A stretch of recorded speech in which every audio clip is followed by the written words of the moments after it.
अलीम खान साहब का जनाब अहम बयान आया है और बाय द वे ये बयान जो है हमारा पॉडकास्ट रिलीज़ होने से पहले आया है। ठीक है, हमने जो पिछला पॉडकास्ट किया था डॉक्टर नबिहा अली खान का, उसके अंदर उन्होंने अपनी रुदात सुनाई थी, उनके जो कंसर्न्स थे वो सारे उन्होंने शेयर किए थे।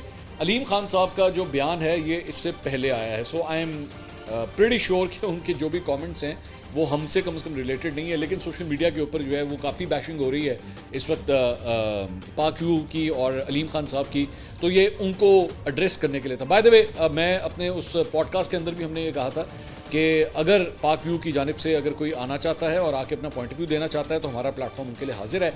तो हमारी कोशिश होगी कि अगले 24 घंटे के अंदर अंदर इंशाल्लाह हम पाक व्यू की जानिब से कोई जो नुमाइंदा अगर आता है तो हम उनको ज़रूर अपने साथ जो है वो इंटरव्यू के लिए बिठाएं। और अगर आपके भी कोई क्वेश्चंस होंगे तो प्लीज़ उसे नीचे कमेंट सेक्शन में ज़रूर यहाँ पे शेयर कीजिएगा।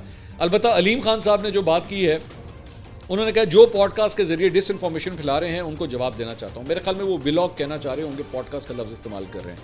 उन्होंने कहा पाक व्यू सोसाइटी 2006 में बनी थी, 2010 में ये सोसाइटी मैंने बैंक से ख़रीदी।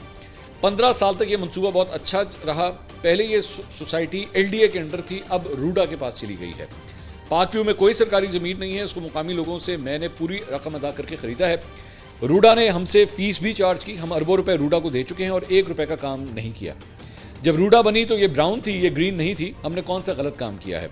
कुछ पॉडकास्टर्स ने, ब्लॉगर्स कहना चाह रहे हैं, कुछ पॉडकास्टर्स ने मेरे हवाले से बात करके पैसे तो बना लिए लेकिन हकायक नहीं बताए, मालूमात पहले ले लेते और पॉडकास्ट बाद में करते।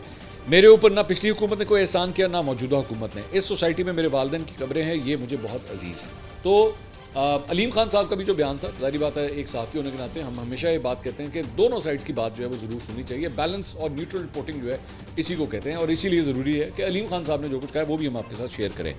अलबत्ता